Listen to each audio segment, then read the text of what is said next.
नमस्कार, हरियाणा न्यूज देख रहे हैं आप। मैं हूं आपके साथ केशव कुमार। आज की तारीख है 26 नवंबर, यानी कि कृषि कानून पर चल रहे आंदोलन को 1 साल पूरा हो गया। इस आंदोलन का 1 साल पूरा होने से तकरीबन 1 हफ्ते पहले ही देश के प्रधानमंत्री ने यह ऐलान किया कि हम कृषि कानूनों को वापस लेते हैं, क्योंकि देश में नारे लगातार सुनाई देते थे, जब तक कानून वापसी नहीं तब तक घर वापसी नहीं। कानून तो वापसी हो गए, लेकिन घर वापसी को लेकर अब भी पेंच अड़ा हुआ है।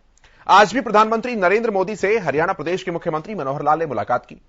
मनोहर लाल, जो कि प्रदेश के मुख्यमंत्री हैं, उन्होंने कहा कि प्रधानमंत्री नरेंद्र मोदी किसानों की घर वापसी को लेकर चिंतित है, वो चिंता कर रहे हैं। सवाल लेकिन अब भी बड़े हैं कि क्या किसान अपने घर लौटने का कोई खाका बनाए हुए हैं, क्योंकि किसान नेताओं का नारा अब बदल गया है। अब वो साफ तौर पर कह रहे हैं, जब तक एमएसपी नहीं तब तक घर वापसी नहीं। इसके साथ एक 6 मांगों का पत्र भी प्रधानमंत्री नरेंद्र मोदी के नाम उन्होंने दे दिया है। आज चाहे टिकरी बॉर्डर हो, चाहे गाजीपुर बॉर्डर हो, चाहे सिंघू बॉर्डर हो, तमाम बॉर्डर्स पर माहौल जो है वो गुलजार नजर आया। जो टेंट वीरान हो गए थे, खाली पड़े थे, वहां पर एक बार फिर से जैसे रौनक नजर आई। मंचों से एक बार फिर से वही जोश नजर आया जो तकरीबन साल भर पहले दिखाई देता था। इन सभी घटनाओं से अब एक बात जो है वो जाननी बहुत जरूरी है, क्या यह आंदोलन खात्मे की तरफ है या फिर किसान आंदोलन पार्ट 2 यह शुरू होने वाला है। बात करेंगे इन तमाम मुद्दों पर, कहां कहां पेच फंसे हैं इस पर भी बात करेंगे, लेकिन उससे पहले आप रिपोर्ट देखिए, पूरे मुद्दे को समझिए।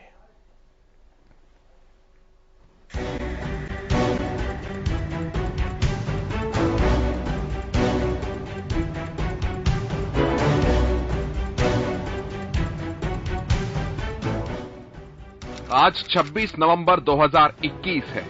इतिहास के झरोकों से 365 दिन अगर पीछे जाकर देखें तो दिखाई देते हैं दिल्ली कूच करते किसानों के जत्थे, ये ऐलान करते हुए और नारे लगाते हुए कि जब तक कानून वापसी नहीं तब तक घर वापसी नहीं। किसान आंदोलन का 1 साल पूरा होने से महज 1 हफ्ते पहले देश के प्रधानमंत्री ने ऐलान किया कि हम कानून वापसी कर रहे हैं, अब आप घर वापसी कीजिए।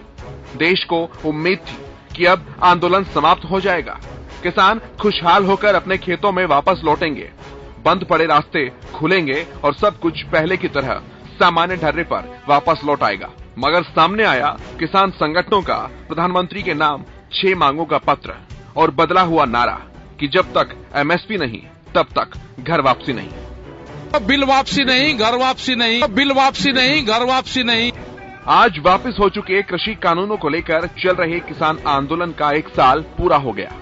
इस मौके पर सभी आंदोलन स्थलों पर भीड़ एक बार फिर दिखाई दी। किसान संगठनों ने ऐलान किया कि 26 नवंबर को खाली हो चुके टेंटों में भीड़ एक बार फिर बढ़ाई जाएगी और किसानों के जत्थे एक बार दिल्ली कूच के लिए आ गए। आज सिंघू बॉर्डर पर किसान नेताओं की गर्जना एक बार फिर से सुनाई पड़ी। ऐसा ही कुछ नजारा टीकरी बहादुरगढ़ बॉर्डर और गाजीपुर बॉर्डर पर भी देखने को मिला। टीकरी बॉर्डर पर आज किसानों की महापंचायत का आयोजन किया गया और किसान नेताओं को सम्मानित किया गया। यहां भारतीय किसान यूनियन उग्राहा के नेता जोगेंद्र उग्राहा ने कहा कि जब तक मांगे मुकम्मल नहीं हो जाती आंदोलन जारी रहेगा। ऐसा ही कुछ किसान नेता राकेश टिकैत और अन्य भी कह चुके हैं। तक मुकम्मल बात मानी नहीं जाती, तब तक रह रही मांगों के ऊपर संघर्ष करने का संकेत देने के लिए सरकार को। वहीं एमएसपी को लेकर हरियाणा प्रदेश के मुख्यमंत्री मनोहर लाल ने एक बात कही। प्रधानमंत्री नरेंद्र मोदी से मुलाकात के बाद उन्होंने कहा कि एमएसपी की गारंटी देना थोड़ा सा कठिन कार्य है। क्या कुछ मुख्यमंत्री मनोहर लाल का कहना था, ये सुनना भी बहुत जरूरी है। कि ये किसी प्रकार से कानून बनाना इसमें संभव नहीं लगता है। कारण क्या है, कानून बनाने के बाद सरकार के ऊपर ही हुनस आ जाता है कि सारी फसल पर अगर कोई और नहीं खरीदे तो सरकार खरीदेगी। तो सरकार का इतनी आवश्यकता भी नहीं है और उसका एक सिस्टम बनना संभव भी नहीं है। आवश्यकता के हिसाब से ज्यादा आवश्यकता जितनी होगी उस सरकार खरीदेगी। हरियाणा सरकार पहले से ही, अभी तो केंद्र सरकार की केवल 2 फसलें हैं जो एमएसपी पर खरीदते हैं, हम तो 12-13 फसलें खरीद रहे हैं। इन सब घटनाओं के बाद अब कई सारे सवाल हैं जो आम जनता के मन में है। सवाल है कि सरकार के कानून वापसी के बाद अब किसान अपने ही नारे से मुकरते हुए क्यों नजर आ रहे हैं। सवाल है कि इस आंदोलन के मुख्य पेंच एमएसपी को लेकर सरकार अपना रुख क्यों नहीं साफ कर रही। सवाल है कि आंदोलन से प्रभावित हो रहे लोगों को अभी कितना समय और इंतजार करना पड़ेगा। और सवाल है कि प्रधानमंत्री को लिखे पत्र में से आखिर सरकार कुछ मानने के मूड में है भी या नहीं। इन सब सवालों के बीच इतना तो साफ है कि आंदोलन अभी जल्दी खत्म होता दिखाई नहीं दे रहा। हालांकि इस आंदोलन के आगे की डगर क्या होगी, ये संयुक्त किसान मोर्चा की होने वाली बैठक में साफ हो पाएगा। Bureau report, Haryana news.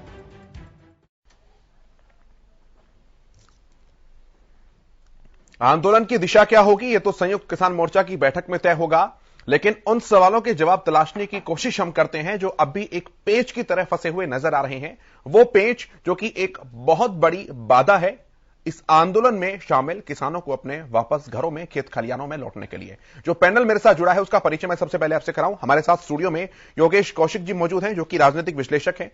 दीपक गहलोत जी कृषि कानून विशेषज्ञ हमारे साथ मौजूद हैं। इसके अलावा सत्यनारायण नेहरा जी हमारे साथ हैं, किसान नेता हैं। प्रोफेसर विधु रावल भारतीय जनता पार्टी के प्रवक्ता हमारे साथ मौजूद हैं। राय सिंह गुज्जर जी कांग्रेस पार्टी के प्रवक्ता हमारे साथ मौजूद हैं और रजवंत डाहिनवाल जी इंडियन नेशनल लोकदल के प्रवक्ता हमारे साथ मौजूद हैं। आप सभी का बहुत स्वागत है हरियाणा न्यूज पर।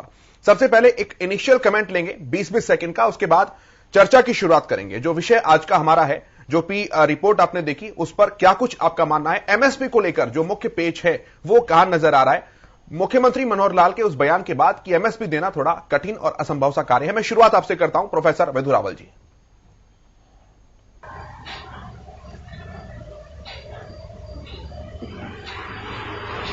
लेकिन हरियाणा ही एकमात्र पूरे देश के अंदर राज्य है जो 11-11 फसलों को एमएसपी पर खरीदता है।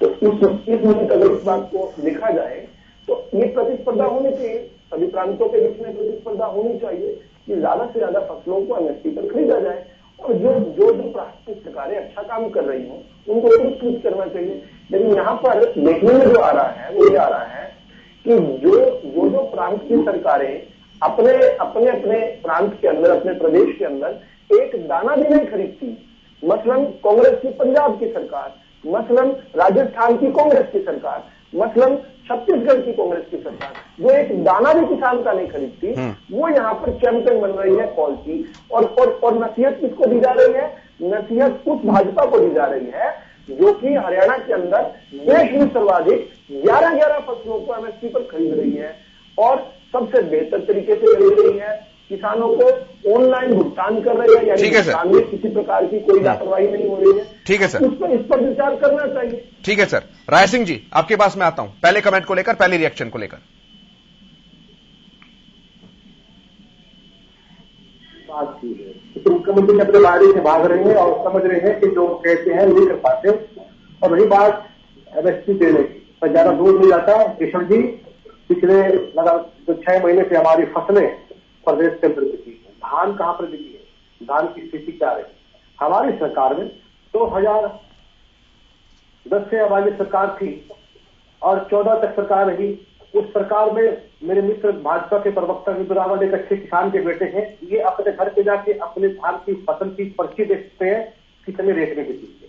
5,000 से लेकर 5,500 6,000 तक धान बिकी थी। आज कह कि ये 3,000 3200 2,500, तो ये तो इनके एमएसपी देने की सच्चाई है। दूसरी बात, बाजरे के भावांतर की बात करते थे, भावांतर योजना देने के बाद भी बात करता, अरे हालात क्या है, झूठ क्यों बोलते बार बार यहाँ पर बैठकर?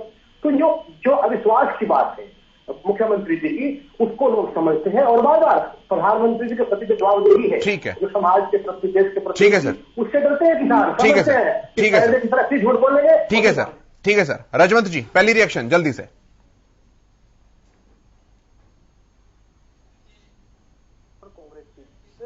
बात करें बीजेपी और कांग्रेस की, तो दोनों ही पार्टी किसानों के कहीं न कहीं खिलाफ है।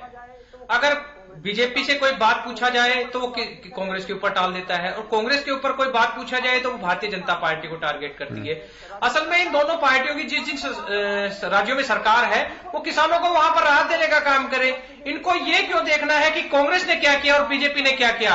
अगर एक दूसरे पे आरोप लगाने से किसानों की कई समस्या का समाधान तो नहीं हो रहा ना। तो मेरा तो खुद का मानना यह है कि ये दोनों पार्टियां किसानों को बरगलाने का काम करती है, उनको गुमराह करने का काम करती है। रही बात एमएसपी की, तो एमएसपी की आज किसानों की ये मांग आज से नहीं है, ये बहुत पुरानी मांग है और ये मांग सरकार को तुरंत प्रभाव से मान लेनी चाहिए। जिस प्रकार से 3 काले कानूनों को प्रधानमंत्री जी ने वापिस लेने की जो बात कही है, उसके साथ साथ एमएसपी की भी मांग मान लेनी चाहिए। यह आंदोलन तुरंत खत्म हो जाएगा। ठीक है सर।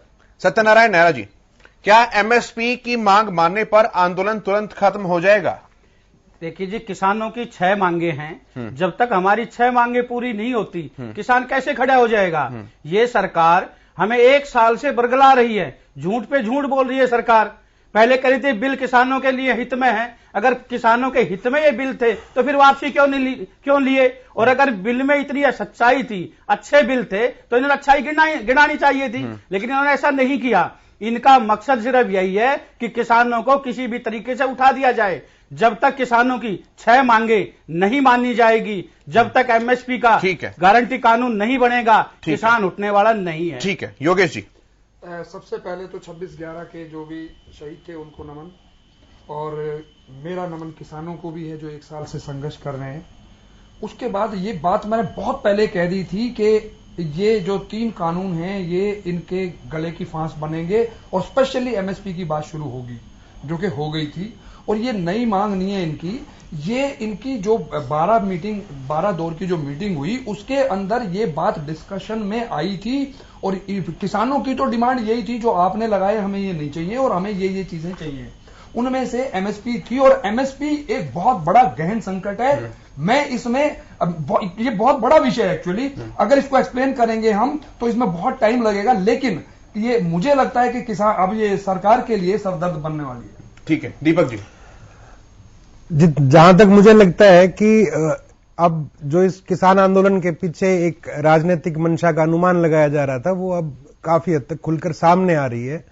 जिस तरीके से बार बार किसान नेताओं ने अपनी मांगे बदली है। पहले शुरुआत में तो टिकैत साहब ने भी समर्थन किया था कि ये कानून ठीक है, उसके बाद उन्होंने कहा कानून में संशोधन करो, धरने शुरू हो गए थे। संशोधन करने के लिए जब सरकार ने हाँ बोली तो फिर कहा कि अब एमएसपी की गारंटी दो। जब सरकार एमएसपी की गारंटी के लिए मानी तो उन्होंने कहा कि नहीं, अब ये तो कानून वापस करो। अब कानून वापस कर दिए तो अब ये नई अपनी मांगे लेके आ गए हैं कि जिन लोगों ने के ऊपर केस दर्ज हुए उनको हटाया जाए, उन केसों को हटाया जाए, उनके ऊपर उनको बरी किया जाए। तो ये राजनीतिक मंशा जो है इसके ऊपर साफ जाहिर हो रही है। सरकार ने जो कहा, सरकार अपनी बातों से पे जहां तक स्टैंड करती है। और एमएसपी की जो बात है, एमएसपी के जो पूरे एक सिनेरियो को और पूरे कॉन्सेप्ट को समझना पड़ेगा। एमएसपी मिनिमम सपोर्ट प्राइस जो है, भारत एक कृषि प्रधान देश के रूप में माना जाता है। कृषि प्रधान क्यों है? क्योंकि एक ज्यादातर जो जनसंख्या है वो कृषि के ऊपर निर्भर करती है। इसके साथ ही हमें यह भी नहीं भूलना चाहिए कि भारत एक विकासशील देश भी है। जब विकास जो होता है, जो कृषि क्षेत्र को जो सब्सिडीज और जो सारी चीजें दी जाती है वो उन लोगों से ली जाती है जो 30% या उससे थोड़े से नीचे वाले टैक्स स्लैब में आते हैं, जो टैक्स पेयर्स हैं।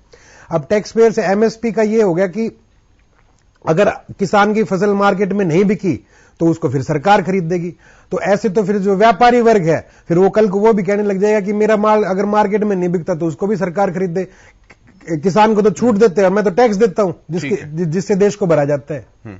ठीक है, बात करेंगे इस मुद्दे पर, बहुत महत्वपूर्ण मुद्दा है। मैं अब सत्यनारायण नायरा जी आपके पास आता हूं। ये अब सवाल जो है ना वो अब एक आम आदमी भी पूछ रहा है कि भाई जब किसानों की ये मांग थी कि भाई आंदोलन वापस ले लो, हम वापस लौट जाएंगे, आंदोलन वापसी को लेकर अब 6 मांगों का पत्र एक और प्रधानमंत्री के नाम आ गया। तो जैसे आप ये सवाल पूछ रहे हैं सर कि अब प्रधानमंत्री ने मौखिक रूप से कहा है जब तक लिखित नहीं मिल जाएगा हम भरोसा नहीं करेंगे। मैं बड़े सम्मानजनक तरीके से आपसे पूछना चाहता हूं, जनता भी सर ये सवाल पूछ रही है कि जब आप आंदोलन खात्मे की बात को लेकर जो बात कर रहे थे, क्योंकि सड़कें परेशान है, वहां पर जो आसपास के लोग रहते हैं वो परेशान है, व्यापारी परेशान है, उद्योग धंधे वाले परेशान है, तो वो कैसे भरोसा करें इस बात को? देखिए जी, सरकार ने 1 साल से किसानों को बहकाया हुआ था बिल्कुल कि कानून सही है, लेकिन कुछ किसान तो बहकाव में आ गए थे जो इनके साथ मिल गए थे, जो इनकी पार्टी के मानो। लेकिन जो किसान, असली किसान खेतों में काम करते थे, जो सर्दी गर्मी बरसात में रोड पे पड़े रहे हैं, जो हमारे 700 से ज्यादा किसान शहीद हो गए हैं, उनको पता था कि ये 3 बिल जो आए हैं ये बिल्कुल ही उद्योगपतियों के हक में है, ये किसानों के हक में नहीं था। इनका मकसद यही था कि कोरोना काल में उद्योगपति तो सारे ठप हो गए, लेकिन कृषि क्षेत्र एक ऐसा था जिसकी वृद्धि दर रही है। तो नायरा साहब अब तो वापस हो गए ना बिल तो वापसी हो गए, लेकिन देखिए भारतीय जनता पार्टी के ही हमारे प्रधानमंत्री माननीय नरेंद्र मोदी जब 2011 के अंदर मुख्यमंत्री थे गुजरात के, तब ये खुद कहते थे कि एमएसपी की गारंटी कानून बनाएंगे, एक कलम से बनाएंगे। किसानों का पहली कलम से कर्जा माफ करेंगे, जबकि उद्योगपतियों का तो कर्ज माफ किया गया है और किसानों का इन्होंने 1 पैसा तक माफ नहीं किया गया है। तो सर ये बातें जो मैच सजेगी जब सरकार और आपके नुमाइंदे आमने सामने बैठेंगे तब रखने का फायदा ना सर। अब आंदोलन और बातचीत दोनों चीजें एक साथ कैसे चलेंगी? नहीं, देखिए, अगर आज हम खड़े हो जाते हैं तो ये मेरा अकेला का तो सवाल नहीं है। हमारी संयुक्त किसान मोर्चे की मीटिंग 27 तारीख को होगी, उसमें निर्णय लिया जाएगा कि आगे की रणनीति क्या है। नहीं, वो तो कह रहे हैं साफ तौर पर कि जब तक एमएसपी नहीं तब तक घर वापसी नहीं। एमएसपी तो जरूरी है, और एमएसपी ही नहीं, खरीद की गारंटी का भी कानून बनाए कि भाई सरकार चाहे 4% खरीदे चाहे 5% खरीदारी करे, लेकिन कोई भी व्यापारी, मान लीजिए 2000 क्विंटल बाजरा है, गेहूं है, तो उसमें सरकार चाहे 5% खरीदारी करे, लेकिन कोई भी व्यापारी अगर खरीदारी करता है तो वो 2000 रुपए क्विंटल से नीचे ना खरीदे। और यही समस्या किसानों की है कि सरकार थोड़ा बहुत खरीद लेती है, लेकिन फिर वही व्यापारी किसानों का औने पौने दाव में खरीदती है। ठीक है, बताइए फिर किसान कहां जाएगा? ठीक है, मैं एक बार विदुष जी के पास आता हूं। योगेश जी, फिर मैं आऊंगा आपके पास। विदुष जी वो कह रहे हैं कि पूरी फसल ना खरीदो, कोई बात नहीं, कुछ % तो खरीदे, कुछ तो हमें आश्वासन मिल जाए कि भाई हमारा दाम हमें मिल जाएगा। मैं इस सवाल का जवाब दूंगा, साथ साथ में उन्होंने जो 2 और इसके अलावा बातें उठाई हैं उसका भी जवाब दूंगा। पहली बात तो वो बार बार ये कह रहे हैं कि इन बिलों में जो कि बाद में कानून बने, इनमें कोई कमी नहीं, इसलिए वापस दिए गए। अब यही तो इसी से ये अंदाजा लग जाता है कि इन्होंने कानून कितने समझे हैं। जब वो उतनी भी बात नहीं समझ पा रहे हैं, प्रधानमंत्री जी ने कहा कि ये कानून जो है, ये कानून दीपक की लौ कितना पवित्र है, उस प्रकाश कितना पवित्र है, और बिल्कुल ठीक है, किसान हित में बनाए गए हैं। प्रधानमंत्री जी की जिस आधी बात को कोट कर रहे हैं, या तो चलाकीवश कोट कर रहे हैं, या यूं कहूंगा कि कम समझदारी की वश जो है आधी बात को कोट कर रहे हैं। ये अपने, अगर इनको इस प्रकार का कोई वहम है कि कानूनों में कोई कमी थी इसलिए हटाए गए हैं, तो ये वहम आज की डिबेट के अंदर से ही अपने मन से निकाल दें। प्रधानमंत्री जी ने भी कहा कि कानून कृषि हित में थे, किसान के हित में थे, किसान को समृद्ध करने की एक प्राचीर लिखने वाले थे, लेकिन कुछ लोगों को हम समझा नहीं पाए। हम अच्छे वातावरण में दोबारा भी कभी बात होगी, हो सकता है किसान संगठन ही मांग करेंगे जैसे 30 साल से करते रहे हैं। ये 1 साल से ही तो इन कानूनों के खिलाफ बात हुई, 30 साल से तो इन कानूनों को बुलाने के लिए आंदोलन हो रहे थे। खैर, विदु जी मेरा एक सवाल है सर, विदु जी मेरा एक सवाल है, ये एक नई परिपाटी क्या देश में नहीं बनेगी? अगर मैं आपकी ही बात करूं, अगर आप कह रहे हैं कि किसान के हित में ये कानून थे, तो कोई भी अगर सरकार किसी के हित में कानून लाती है और साल भर अगर उस पर विरोध चलता है तो उसको वापस ले लेते हैं। अगर 370 को लेकर, CAA NRC को लेकर अगर विरोध ऐसा ही देखने को मिला तो क्या आप उनको भी वापस लेने के लिए सेंड करेंगे? फिर अब मेरे पास आपके 2 सवाल हो गए। पहला सवाल अभी जो आपने तुरंत पूछा, इसका जवाब देता हूं। देखिए, CAA NRC तो खैर आया ही नहीं है देश के अंदर, लेकिन CAA कानून के विरुद्ध जो आंदोलन हुए या जिस प्रकार के षड्यंत्र हुए, उनको सरकार ने बिल्कुल भी उनको कोई वेटेज नहीं दी, कोई उनसे बातचीत नहीं रही, उनके साथ एंगेज नहीं किया गया। इनके साथ पहले दिन से इनको समझाने का प्रयास किया जा रहा था। ये जो चंद कुछ संगठन थे जो हो सकता है राजनीतिक वश ये सब कुछ आंदोलन कर रहे थे या किसी भी कारण से कर रहे थे, पहले दिन से इनको एंगेज करने का प्रयास किया गया। 11 दौर की वार्ता हुई, इनसे बातचीट हुई। क्या धारा 370 को लेकर आज तक क्या भारत की सरकार ने कोई वार्ता स्वीकार की है? नहीं की है। क्या CAA को लेकर कोई हमारी इस प्रकार की कमिटमेंट नहीं है? दूसरा, जो बात अधूरी वहां पिछली बात में भी रह गई थी, सर, अलगाववादियों को तो प्रधानमंत्री ने बुलाया था ना, अलगाववादियों को तो प्रधानमंत्री ने बुलाया था अपने आवास पर बातचीत करने के लिए, भले ही बाद में बुलाया हो। मैं आपको ये बताना चाह रहा हूं कि कानून जो है, कानून कृषि हित में थे, किसान को समृद्ध करने वाले कानून थे, लेकिन देश हित में वापस लिए गए हैं। अब इसको समझना बड़ा आवश्यक है। देखिए, किसान जो नाम है ये एक बड़ा जज्बाती नाम है जिसके साथ देश की श्रद्धा जुड़ी हुई है। इन लोगों को हम समझाने का इसलिए पहले दिन से प्रयास कर रहे थे। हम अपने प्रयास में सफल नहीं हुए, लेकिन कुछ लोग सफल हो रहे थे।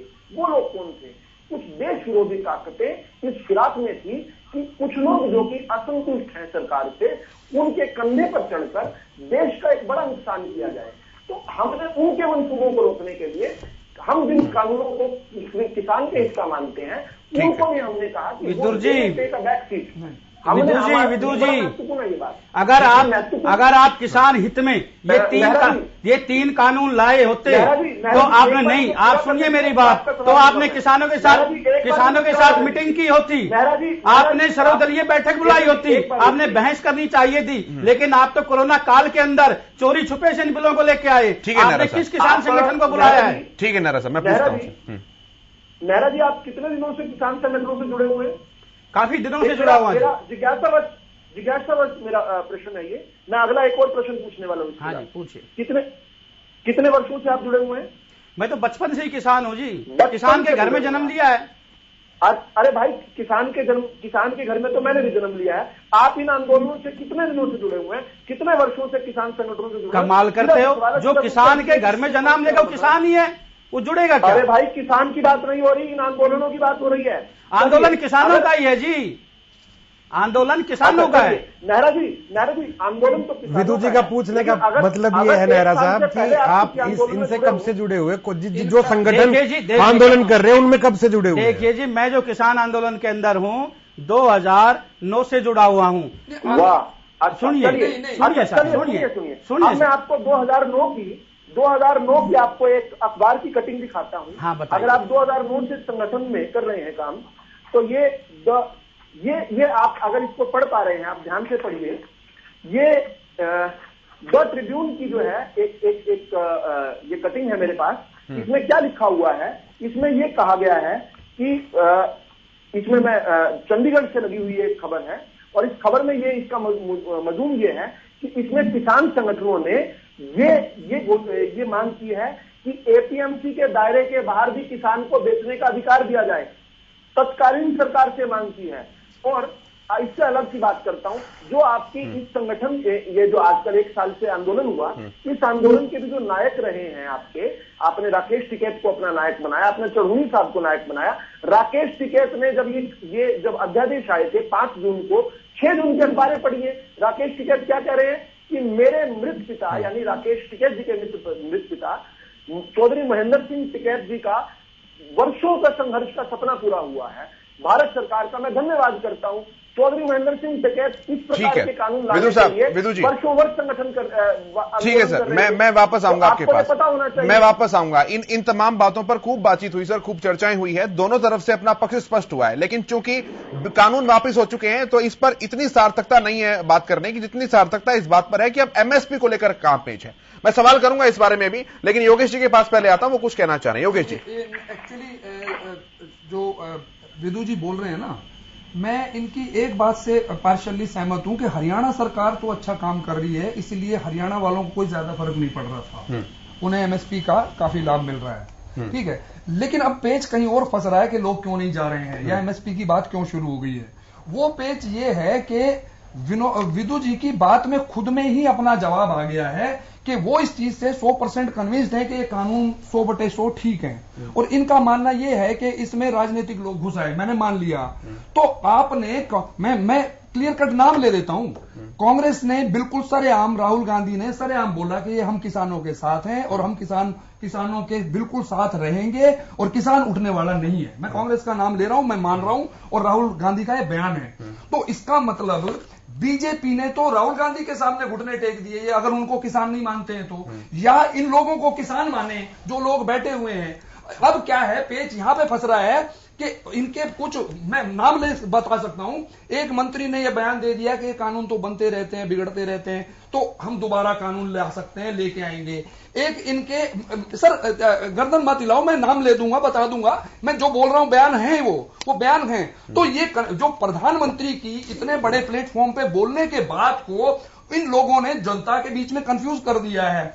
एक जो अपने मलिक साहब हैं गवर्नर, उन्होंने भी ये कहा है। अच्छा, उसके अलावा एक और गवर्नर है, उन्होंने, कलराज मिश्र जी ने ये बोल दिया है कि कानून तो हम कभी भी वापस ला सकते हैं, और ला सकते हैं, इनके पास पावर है, अगर पावर है तो ला सकते हैं। ये तो कंफ्यूजन ये 3 कानून का तो ये कर दिया। अदरवाइज मुझे लगता है कि ये वापस होने के बाद, और अगर कमेटी वगैरह बनके, क्योंकि मैं एमएसपी की एक बात से वाकिफ हूं और मैं क्लियरली देश हित और देश अहित दोनों बात कर सकता हूं, पर वो एक बहुत बड़ा मुद्दा है, और उसके लिए हमें मतलब जो समझदार लोग ये जानते हैं कि देश हित में ये करना चाहिए तो एमएसपी का भी सॉल्यूशन निकल सकता यानी है कि और किसानों के लिए भी आपका निकल योगेश सकता जी है। ये कहना है कि सरकार के लोगों ने कंफ्यूजन क्रिएट कर दिया, इसलिए कि ये किसान उठने को तैयार नहीं। एग्जैक्टली सर विदु जी, मैं एक एक नाम बता दूं आपको।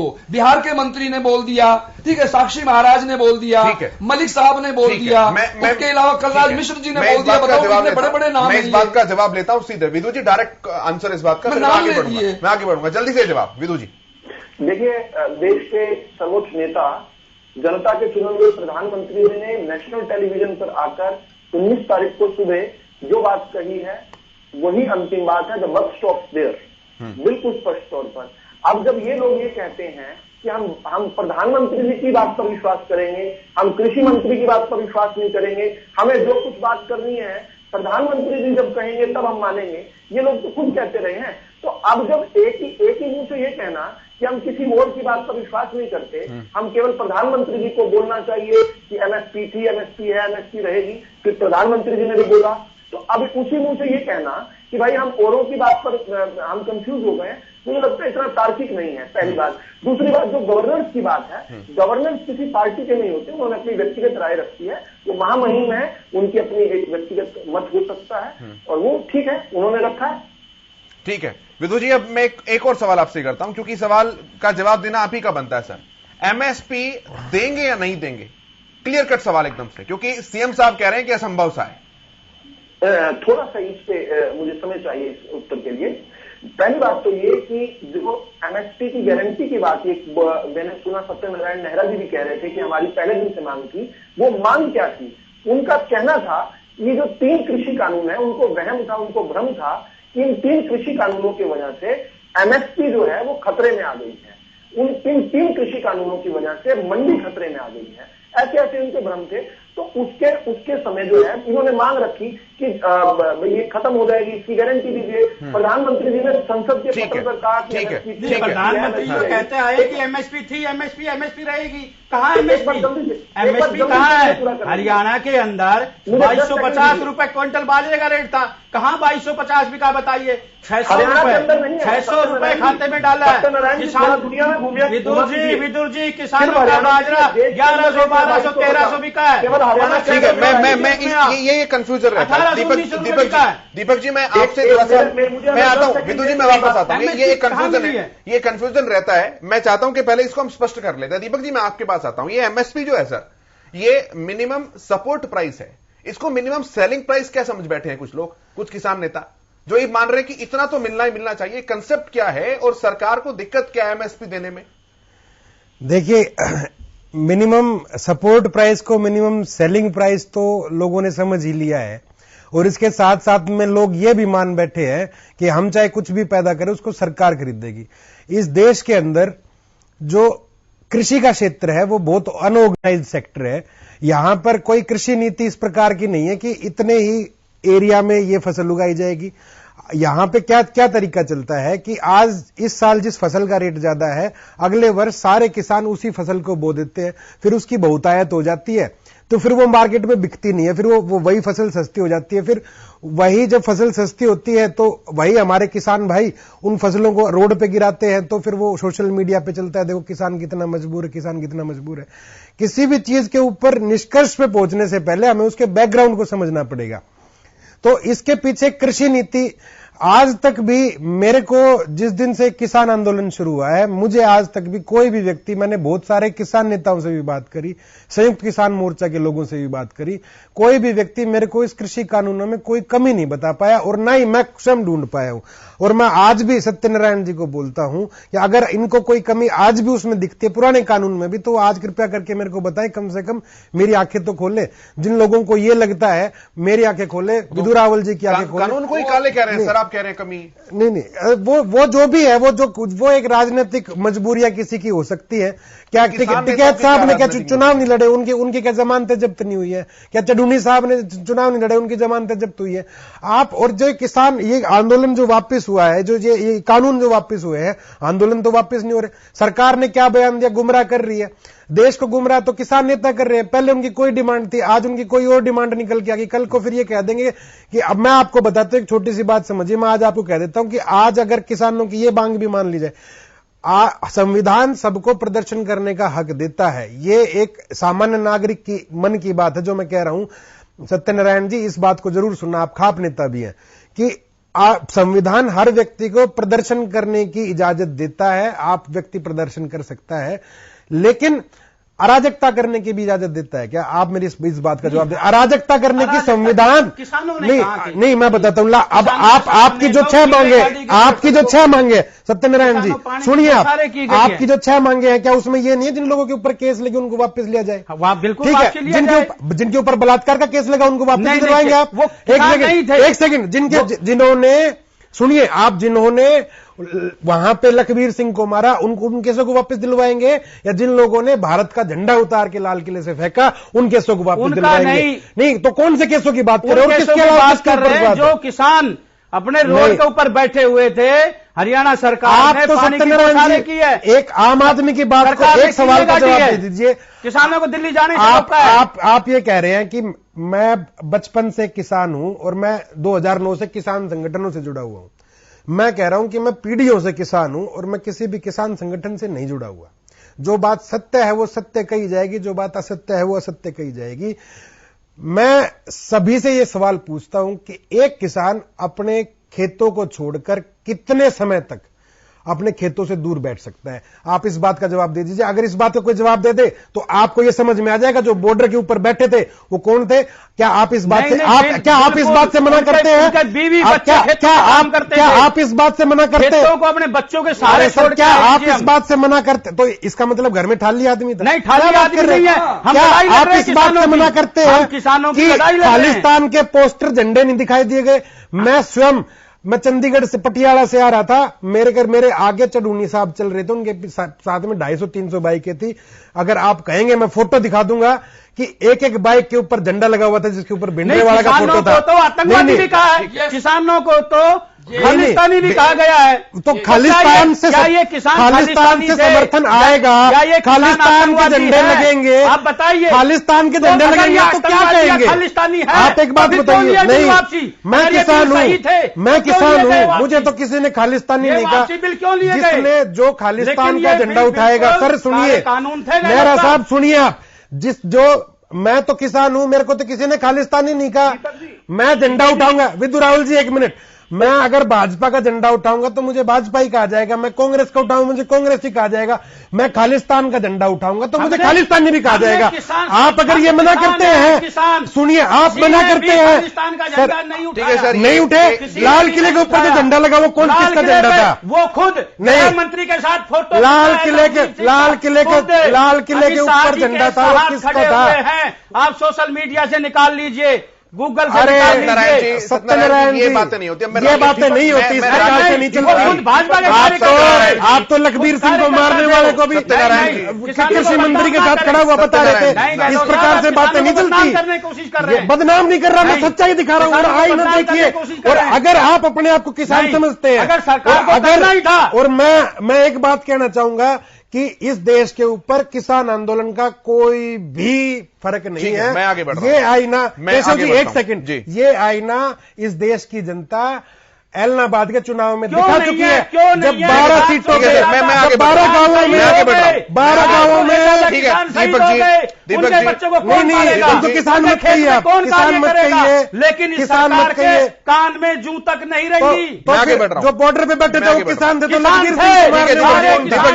लखबीर सिंह को मारने वाला कौन था ये बताइए। मैं आगे बढ़ता हूं, मैं आगे बढ़ रहा हूं। ठीक है सत्यनारायण, बॉर्डर क्या बात है? ठीक है सर, जो हमारे साथ है वो हमारे साथ है, जो हमारे खिलाफ है वो हमारे खिलाफ। सर ये बातें इस तरीके से बातें नहीं चलती। नेहरा साहब, गहलोत साहब, ये बातें थोड़ी पुरानी हो चुकी हैं, मुझे लगता है नई बातों पे आ जाइए। ठीक है सर, मैं इतिहास को कैसे भूला जा सकता है? मेरा मुद्दा एमएसपी पर आप फंसे हुए पेज को लेकर है। योगेश जी आप रखिए अपनी बात, फिर मैं आगे बढ़ रहा हूं, गुज्जर साहब के पास भी आऊंगा। मैं यही जवाब दे रहा हूं कि मोदी जी जो कि इतने पॉपुलर नेता हैं इस देश के नहीं पूरी दुनिया के, उनकी बात पे लोग विश्वास क्यों नहीं कर रहे हैं? क्योंकि अभी भी ये नैरेटिव सेट किया जा रहा है कि सारे के सारे गुंडे हैं, मवाली हैं, रेपिस्ट हैं, कातिल हैं। ये बात जब आप आज भी ये कहते हो और उनकी बात फिर मान भी लेते हो, तो मोदी जी को तो आप खुद ही बदनाम कर रहे हो कि मोदी जी ने रेपिस्ट की कातिलों की बात मान ली है। इसका मतलब ये है कि ये कानून बिल्कुल ठीक है, दोबारा लागू होंगे, और वो रेपिस्ट की बात हम आज मान लेते हैं क्योंकि चुनाव आ गए यूपी के या पंजाब के चुनाव आ गए हैं। तो आप तो चुनाव के लिए सिर्फ कर रहे हो सारी की सारी चीजें, वरना क्यों किया मोदी जी ने, वो जवाब दें। और ये कानून की बात करते हैं, मुझे समझा दे कोई भी आके अक्रॉस द टेबल कि कोई एक कानून किसी एक किसान को फायदा देता है, मैं उसकी बात मान जाऊंगा। किसी कौशिक जी आप ये बता दीजिए कौन सा कानून किसी भी किसान का नुकसान करता है? 1 2 3 बता दीजिए। आप बता दीजिए, एक कानून ये बता दीजिए, एक पॉइंट बता दीजिए जिससे किसान का नुकसान हो। आप एक पॉइंट बताइए। आदमी हूं, आप मुझे ज्ञान बांट दीजिए। विरोध में तो आप थे, विरोध में तो आप लोग बैठे थे, विरोध में तो आप लोग बैठे थे, विरोध में आप लोग बैठे थे सर। फायदा तो गिनाइए, अभी देखो फायदा गिनाने से आप बच रहे हैं। एक ठीक है, सुनिए, मैं उस बात पर सर नहीं जाना चाह रहा हूं, आप बार बार डिबेट को उस बात के ऊपर आप एमएसपी का बताइए। एमएसपी के सोल्यूशन की भी बात कर सकता हूं। हाँ बताइए। एमएसपी 2 कदम किसानों को पीछे हटना पड़ेगा, 2 कदम जो है सरकार को आगे बढ़ना पड़ेगा। मैं विदु जी की तरफ ये बताएंगे नहीं, मैं सरेआम कहता हूं एमएसपी ब्लैक एंड व्हाइट में लागू नहीं होगी, नहीं हो सकती। उसकी बहुत सारे रीजन है, मैं वो आराम से डिस्कस कर सकता हूं। लेकिन सरकार क्यों नहीं कर रही है या दबी जुबान में धीरे धीरे शुरू कर रही है? इन्हें नहीं करना चाहिए था। मोदी जी इतने विश्वसनीय नेता हैं, अगर उन्होंने पहले कह दिया होता लोग मान जाते। लेकिन वो क्या है कि मैं वही कह रहा हूं, नैरेटिव ऐसा सेट कर दिया गया, अब फिर नैरेटिव ऐसा सेट किया जा रहा है। अब ऐसे नैरेटिव सेट करोगे तो प्रॉब्लम फिर आएंगी। मैं ईमानदारी से कह रहा हूं कि एमएसपी ब्लैक एंड व्हाइट में नहीं लागू करेंगे। ठीक है, गुजर साहब के पास आता हूं मैं, फिर रजवंत जी के पास आऊंगा। मेहरबानी आपकी, मुझे बोलने का मौका नहीं दिया। ये आपके प्रतिष्ठित चैनल के लिए भी सही नहीं है। हाँ, हम आधे घंटे सर आप उंगली उठा के रह जाते हैं, कुछ बोलते हैं नहीं, फिर चैनल के ऊपर बात करते हैं। सर आप आवाज उठाइए, मैं बोलूंगा। मेरी कोई जाति का दुश्मनी थोड़े ना आपसे सर। मैं पता नहीं, जो दुश्मनी नहीं है तो फिर कम से कम आप कान दीजिए ना। सर आपकी आवाज मुझ तक आई, आपकी आवाज मुझ तक आई, मैंने आपको माइक दे दिया बोलने का मौका। स्टूडियो में आया करो आप स्टूडियो में आ जाओ सर, स्टूडियो में आया करो आप। एक तो ऑनलाइन तब पूरी ठीक है, गुजर साहब रखिए अपनी बात, गुजर साहब रखिए अपनी बात। देखिए, देश के प्रधानमंत्री जी ने इस सरकार खत्म में और आज तक झूठ बोला है और मुख्यमंत्री ने उनको लगाया है। कोई भी सरकार को विश्वास नहीं करता। ये कहा था, इन्होंने नोटबंदी के समय कहा था, जब तस्वीर फैल भाजपा के ऐसी दल के प्रचारक राष्ट्रीय लोग गए थे, चौराहे पर आऊंगा तो नोटबंदी फेल हो गई। प्रधानमंत्री का वो चौराहा तक याद कर रहा है। जो जीएसटी की लापरवाही की बात करते थे, लगातार लापरवाही में धंधे चौपट कर दिए व्यापारियों को। रात को 12 बजे खाने में 2 घंटा बजा, आज पूरा व्यापार चौपट है। 2 करोड़ नौकरी देने की बात करते थे, कहां है 2 करोड़ नौकरी? कोरोना में 20 लाख लोगों की बात करते थे, उस पैकेट का क्या आज तक नहीं पता लगा। अरे दरअसल तो सच्चाई नहीं है। और भगोड़े लगाए गए लूट कर, जो उनकी रिश्तेदार लोग थे देश के लगाए गए किसानों। ठीक है राय सिंह जी, ठीक है राय सिंह जी, सुनिए साहब, गुजर साहब। केशव जी मुझे मौका दीजिए। सर मैं आप ही को बोलने दे रहा हूं, मैं आपसे सवाल करूंगा तो जवाब भी आपसे लूंगा। गुजर साहब, राय सिंह जी, ठीक है, देखिए आप पॉलिटिकल अपने मुद्दे यहां पर रख सकते हैं, लेकिन उसका मतलब नहीं है, क्योंकि मेरा विषय आज का वो नहीं है। आप एमएसपी को लेकर अपनी बात कहिए। और सर आपकी भी पुरानी सरकार है, एक लंबा चौड़ा अच्छा खासा बढ़िया अनुभव रहा आपका भी सरकार चलाने का। एमएसपी आपने क्यों नहीं दी, या किस तरह से एमएसपी दी जा सकती है, आप ये उन्हें बता दीजिए। गुजर साहब। अरे केशव जी, मैं एमएसपी पर आ रहा हूं, लेकिन जो बात कर रहे थे स्विट्जरलैंड बैंक से काला धन वापस लाने का, पार्लियामेंट में मुख्यमंत्री ने कहा था कि मैं चौकीदार हूं, और पार्लियामेंट में कहा था मेरी जेब में पर्ची है। आज तक 7 साल से मैंने बताया, जो $1 की बराबरी करने की बात करते थे, आज वो टमाटर और सेल की बराबरी कर बैठे। कहां है स्मार्ट सिटी? इस प्रकार के जो सैकड़ों वादे हैं, प्रधानमंत्री फेल हो चुके हैं, इसीलिए देश के किसान को ऊपर विश्वास नहीं है। देश से किसान चाहता है जो एमएसपी की बात रखी है। अच्छा ठीक है, सुनिए गुजर साहब, आपके एक पॉइंट को मैं मान लेता हूं, आपके एक पॉइंट को मैं मानकर आपसे क्रॉस क्वेश्चन कर रहा हूं कि प्रधानमंत्री फेल हो चुके हैं। तो आप बताइए कि जहां जहां आपकी सरकार है, आपके मुख्यमंत्री कितनी फसलों के ऊपर एमएसपी दे रहे हैं? आप रिकॉर्ड की बात कीजिएगा, पंजाब, राजस्थान, छत्तीसगढ़, इनका ब्यौरा आप मुझे दीजिए।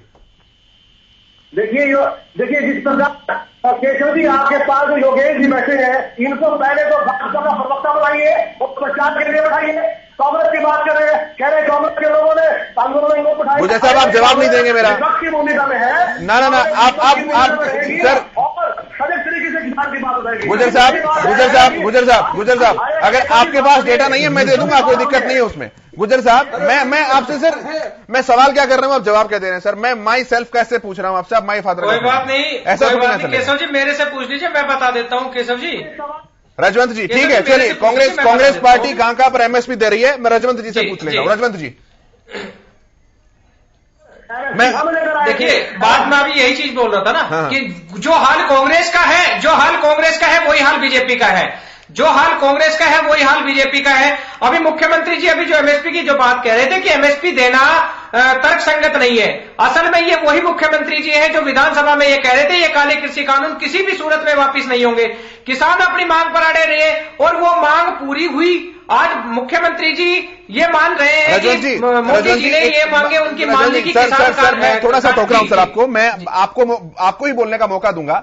ये डिबेट है ना सर, थोड़ा सा बहुत ज्यादा अपना पॉलिटिकल रंगमंच के रूप में आप लोग इस्तेमाल कर रहे हैं। मैं कांग्रेस के प्रवक्ता से भी, भाजपा से भी और आपसे भी कह रहा हूं, हम बड़े गंभीर मुद्दों के ऊपर बात कर रहे हैं। वो गंभीर मुद्दे जो अगर सॉर्ट आउट नहीं हुए तो एक बार फिर से कोहरे में और ठंडी सड़क पर किसानों को सोने पर मजबूर होना पड़ेगा। एमएसपी को लेकर आप सुझाव दीजिए ना सर, आपके पास क्या सुझाव है कि इस तरह से एमएसपी दी जा सकती है? एमएसपी पे सुझाव दे रहा हूं मैं वही सुझाव दे रहा हूं। अगर जब ये काले कानून निरस्त हो सकते हैं तो एमएसपी की मांग जब मुख्यमंत्री जी थे अपने मोदी जी थे, गुजरात के मुख्यमंत्री थे, तो उस समय क्या कहते थे, स्वामीनाथन की रिपोर्ट को पूरी तरह से लागू करेंगे, हम किसानों का ये जो एमएसपी है किसानों को मिलना चाहिए। तो आज जब प्रधानमंत्री बन गए तो ये मांगे उस समय में और हमें क्या बदलाव है? क्या उस समय मोदी जी विपक्ष में थे? आपने भी संभाली है सर, मुख्यमंत्री आपके भी रहे हैं, हमने सत्ता संभाली, हमने तो किसानों के हितकारी काम किए थे। हम तो स्टेट की मैं वही बात कर रहा हूं, एमएसपी के मैं वही चीज बता रहा हूं। हमने तो बाजरे का एक दाना खरीदा था, हमने तो किसानों की समस्याओं का समाधान करने का काम किया था। आप कैसे कह सकते हैं कि हमने काम नहीं किया? आज जो ये चीजें बोल रहे हैं, मैं नहीं बोल रहा सर, मैं नहीं बोल रहा काम नहीं किया। भाई आपके पास एमएसपी का कोई फॉर्मूला है क्या? देश का किसान एमएसपी मांग रहा है, आपके पास फॉर्मूला है कोई? मैं वही चीज तो पैसा तो है, मुख्यमंत्री जी कह रहे हैं कि हमारे पास पैसे की कमी नहीं है। आज सीएम साहब ने बावल में एक रैली को संबोधित करते हुए कहा कि पैसे की कमी नहीं है। विदु जी, क्या मैं गलत कह रहा हूं? मैं आता हूं रजवंत भाई, एक मिनट, मेरी एक चीज केशव जी सुन लीजिए। ठीक है, जल्दी से बोलिए रजवंत जी, जल्दी से बोलिएगा, फिर आगे बढ़ो। सुन लीजिए क्वेश्चन अगर किया जल्दी से मैं वही चीज बोल रहा हूं। अगर किसान कोई अपनी फसल उगाता है तो वो जिम्मेवारी किसकी बनती है? किसान को कम से कम उसकी लागत का मूल्य तो मिले। और रही कृषि नीति की बात, तो ये कृषि नीति सरकार बनाएगी ना कि किसान बनाएगा। किसान को कम से कम इतना उसका उत्पादन का मूल्य इतना तो मिलना चाहिए जो वो उगाए और कम से कम अपने बच्चों का पेट पाल सके। अगर ये उसकी जिम्मेवारी भी सरकार नहीं ले सकती तो फिर सरकार किस लिए बनाई गई है? रजवंत जी मैं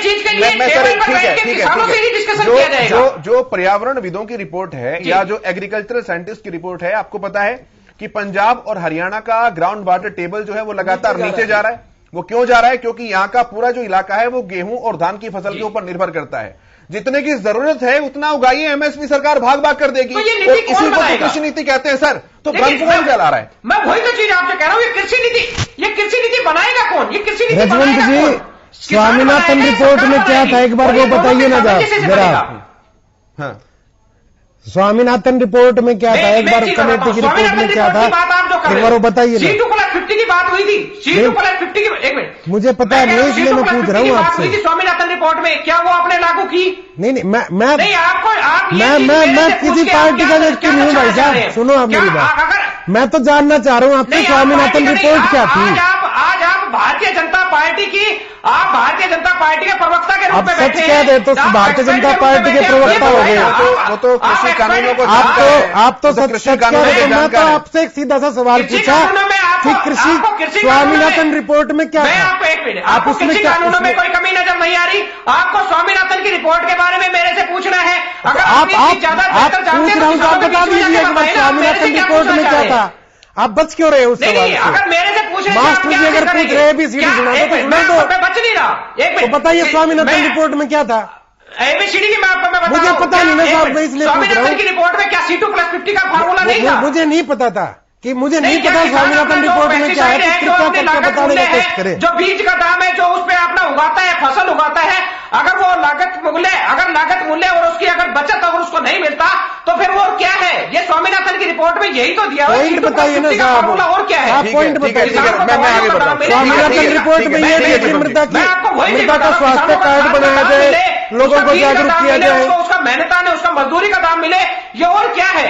ठीक है, मैं दवा व्यापारी हूँ, मेरे से जो चीज पूछना चाह रहे हैं, मैं दवा व्यापारी हूँ, मैं दवाई बनवाता हूँ, ठीक है साहब। तो और मैं सरकार को 30% टैक्स।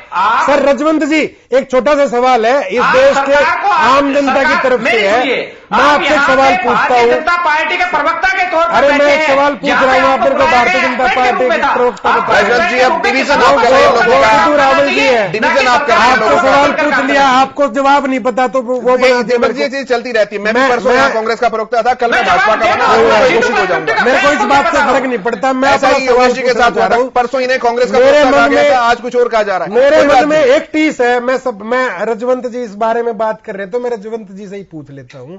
मैं एक दवा व्यापारी हूं, मैं दवा बनवाता हूं, ठीक है साहब। बताओ। उसकी उपयोगिता कितनी है, उसकी सार्थकता कितनी है, उसके मापदंड क्या है, किसी को कुछ नहीं पता, ठीक है साहब। लेकिन मेरी दवाई मार्केट में नहीं बिकी तो उसको सरकार खरीद ले, क्या यही बात है एमएसपी? और जितना मेरी लागत आई, मुझे लागत मेरी वापस। एक सेकंड सवाल पूरा करने दीजिए सर। मैं 30% टैक्स देता हूं सर सरकार को, और उसी से सब्सिडी मिलती है, ठीक है। आप सुनिए मेरी बात, पहले सवाल को पूरा समझिए। मैं दवा व्यापारी हूं या मैं कपड़ा व्यापारी हूं, मैं अपना उत्पादन करता हूं, मैं लगा देता हूं, दिन रात लगे हुए हैं, मेरे वर्कर लगे हुए, 24 घंटे की शिफ्ट चलाता हूं, डबल मैन पावर के साथ चलाता हूं, मैं उत्पादन कर लेता हूं दवाइयों का, या मैं उत्पादन कर लेता हूं जैकेटों का, सूट का, कपड़ों का। तो एमएसपी की गारंटी क्या यही चीज है कि अगर मेरी वो चीज मार्केट में नहीं बिकी, मुझे उसका ग्राहक नहीं मिला, तो उस चीज को सरकार खरीदेगी क्या? तो फिर इस आधार पे तो जो कार कंपनियां जिनकी गाड़ियां लोग नहीं खरीद रहे, तो वो भी अपने उत्पादन करेंगे, उसको भी सरकार खरीदेगी। जब इस देश में आवश्यकता ही एक स्पेसिफिक अमाउंट के किलोमीट्रिक टन की है, ठीक है, उसके 4 गुना 5 गुना सरकार के पास पहले से स्टॉक रखा हुआ है, तो सरकार को इस चीज के लिए बाध्य क्यों कर रहे हैं? और सरकार वो पैसा जो 30% टैक्स मैंने दिया है सरकार को, उस पैसे से तो खरीद रही है। और मैं जब आपको बिल के ऊपर, एक सेकंड सर, जब बिजली का बिल भरा जाता है उसके ऊपर सब्सिडी है, तो वो भी मेरे टैक्स के पैसे से है। उसके बाद जो फसल एमएसपी से कम रेट पे खरीदी जाती है, एमएसपी पे जो जिसकी आप मांग कर रहे हैं उस पे खरीदी जाएगी, तो उसमें भी पैसा रखा जाएगा, उसमें ट्यूबवेल लगाया जाएगा। सर एक सेकंड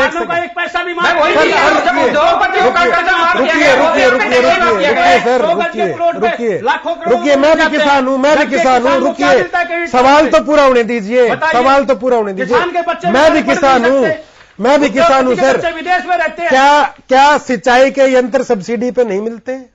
आप बताइए, क्या डीजल के ऊपर सब्सिडीज पूरे देश में नहीं है?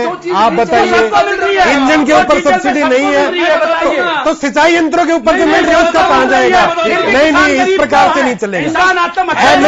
इंडस्ट्रीज का 9 लाख करोड़ माफ किया गया है। इंडस्ट्रीज का बताइए, किसानों को कितना पैसा दिया जाता है? 600 रुपए प्रति एकड़ दिया जाता है। मैं आगे बढ़ूं, क्या बात होगी? कौन बात करेगा? उसके अलावा उसके ऊपर बात कौन करेगा? बताओ आप, क्या बताए? आप लोग तो अरे नदियों कौन सा बिल ले आए? सब्सिडी। ठीक है सर, मैं विदुर जी के पास आ रहा हूँ, मैं विदुर जी के पास आ रहा हूँ। ठीक है, दीपक जी नेहरा साहब, दीपक जी नेहरा साहब, सर ठीक है, मैं आगे बढ़ूँ। दीपक जी ये बताइए नेहरा साहब कि अब कौन सी मर्सिडीज और लैम्बोर्गिनी आप खरीद के लाएंगे? मैं भी देखूंगा उस चीज को, ठीक है सर। और अगर दीपक जी नेहरा साहब, तो मेरे को एक बात बता दीजिए, इस देश के अंदर हर चुनाव में, इस देश के अंदर हर चुनाव में किसानों की कर्ज माफी का मुद्दा क्यों उठाया जाता है? सार्वजनिक मीटिंग ठीक है सर, मैं आगे बढ़ रहा हूँ, मैं आगे बढ़ रहा हूँ सर, मैं आगे बढ़ रहा हूँ सर, मैं आगे बढ़ रहा हूँ सर, मैं आगे बढ़ रहा हूँ सर, ठीक है सर, मैं आगे बढ़ रहा हूँ, ठीक है, नेहरा साहब, नेहरा साहब, दीपक जी, मैं आगे बढ़ रहा हूँ, ठीक है सर, मैं विदु जी के पास आ रहा हूँ। अब बहुत देर से कुछ बोले नहीं, विदु जी। मैं एक तो पिछली मेरी बात जरा सी अधूरी रह गई थी, मैं जल्दी से बताना चाह रहा था कि अब से पहले जो एमएसपी की गारंटी की बात हो रही थी वो इन 3 कानूनों के संदर्भ में हो रही थी। इन्होंने ऐसी आशंकाएं, ऐसी काल्पनिक आशंकाएं बनाई हुई थी कि शायद इन कानूनों की वजह से मंडी बंद हो जाएगी, एमएसपी बंद हो जाएगी। उस संदर्भ में कह रहे थे कि हमें एमएसपी की गारंटी दीजिए, जिसको प्रधानमंत्री जी ने बार बार कहा और संसद के पटल पर कहा एमएसपी थी, एमएसपी है और एमएसपी रहेगी। इसका अर्थ यह था एमएसपी जिस प्रारूप में मिल रही है उसमें मिलती रहेगी। दूसरी बात, बहुत जल्दी योगेश जी ने एक सवाल पूछा था कि वो एक दिन आप बता दें। अब मैं बहुत कम समय है इसलिए बहुत जल्दी एक सवाल योगेश जी से पूछ लेता हूं। योगेश जी पढ़ने वाले व्यक्ति हैं, अध्ययन करने वाले व्यक्ति हैं। अब क्योंकि ये जो 3 कानून जो है मेरे हाथ में है, ये कानून वापिस हो चुके हैं। अब मुझे योगेश जी ये इस सवाल का जवाब दे दें कि इसका जो एक कानून है आवश्यक वस्तु संशोधन विधेयक 2020, जिसका ये कहकर विरोध हो रहा था कि अडानी और अंबानी जो हैं वो सारी वस्तु ले लेंगे, वो सारी वस्तुएं खरीद लेंगे, स्टोर कर लेंगे, उन्होंने वेयर हाउस बना लिए। केवल मेरा एक छोटा सा पॉइंटेड सा सवाल है, अब वो योगेश जी वो कानून बताएं इस समय जो इस देश के अंदर लागू है, जो कि किसी लाइसेंसी अडानी या किसी लाइसेंसी अंबानी को असीमित स्टोरेज से रोकते हो। एक भी कानून नहीं है।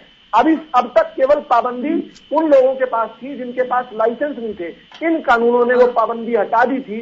अब किसान भी अपनी फसल को अपने घर में स्टोर कर सकता था, लेकिन दुर्भाग्य देश का देखिए कि वो कानून हट गए और अब केवल लाइसेंस ही लोग। ठीक है सर, मैं जवाब भी लूंगा, जरूर देना मेरी बात का। ठीक है विदु जी, मैं जवाब भी लूंगा और मैं फाइनल कमेंट भी ले रहा हूं। समय की कमी को देखते हुए केवल 20-20 सेकंड का समय। राजमंत्री जी, शुरुआत आपसे कर रहा हूं, जल्दी से सर। देखो मैं एक ही चीज कह रहा था कि जब एमएसपी की जब बात आ रही थी तो बीजेपी की सरकार जब सत्ता में आने से पहले यही कह रही थी कि हम किसान को उसके लागत मूल्य का 50% देंगे उसका। तो जब अब वहां पे उस समय वो जब बात कह रही थी कि हम 50% का आपका बेनिफिट देंगे, तो अब वो इससे मुकर क्यों रही है? अब वो अपना नफा नुकसान क्यों देख रही है? जहां पे उद्योगपतियों का कर्जा माफ किया जा रहा है तो वो भी सब्सिडी से ही किया जा रहा है, वो टैक्स पेयर ही कर रहे हैं। तो किसानों का कर्जा माफ करने में अगर किसी को दिक्कत हो रही है तो क्या ये बताइए किसानों का किसान कहां जाएंगे? उद्योगपतियों का कर्जा माफ करने में सरकार को कोई दिक्कत नहीं है और किसानों का अगर बेनिफिट देती है तो इन लोगों को दिक्कतें शुरू हो जाती है। तो मेरा खुद का मानना यह है कि हमारा देश है, राय सिंह जी फाइनल कमेंट, राय सिंह जी टिकी हुई है। तो राय सिंह जी फाइनल कमेंट। ठीक है रजमन जी, राय सिंह जी फाइनल कमेंट।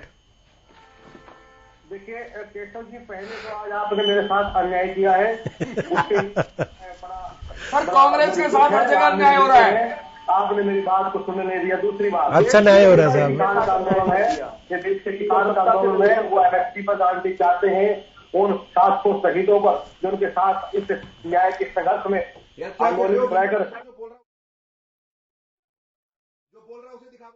हैं।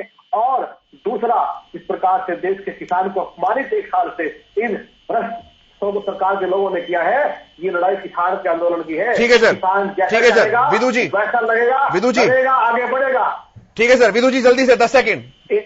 एक झूठ ये बताया जा रहा है कि उद्योगपतियों का इतना माफ हो गया, उतना 1 रुपया भी कहीं माफ नहीं हुआ। बिल्कुल झूठ है, काल्पनिक है। दूसरी बात, ये जो कह रहे हैं एमएसपी की बात, आपने सवाल पूछा था इनसे कि ये खुद कहां दे रहे हैं, कहीं पर भी नहीं दे रहे। इंडियन नेशनल लोकदल की जब सरकार थी हरियाणा के अंदर। ठीक है सर, ठीक है विदु जी। नेहरा साहब जल्दी से जी फाइनल कमेंट सर।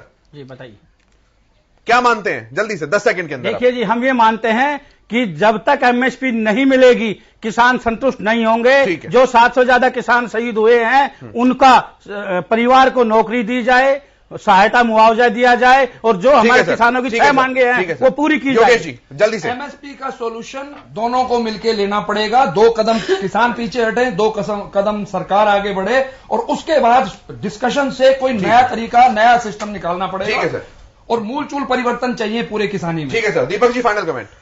मैं भाई सारे किसान नेताओं न्यू बात नहीं चल लगी, पहला समर्थन कर दिया यार, फिर एमएसपी लाओ और ईब कानून हटाओ, वे हट गए थे ईब, फिर हमने यो चाहिए यार, फिर वो चाहिए। कल ने तुमने चुनाव लड़ना, तुम कह दो भाई हमने चुनाव लड़ना है, तुमने किसान आपने नेता किसान नेता बने बैठे हो, किसान हटा लो, नेता रह जाओ, चुनाव लड़ लो।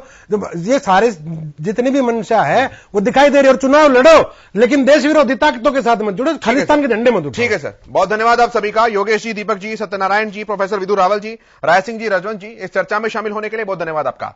इस कार्यक्रम में इतना ही, लेकिन खबरों का सफर लगातार जारी है।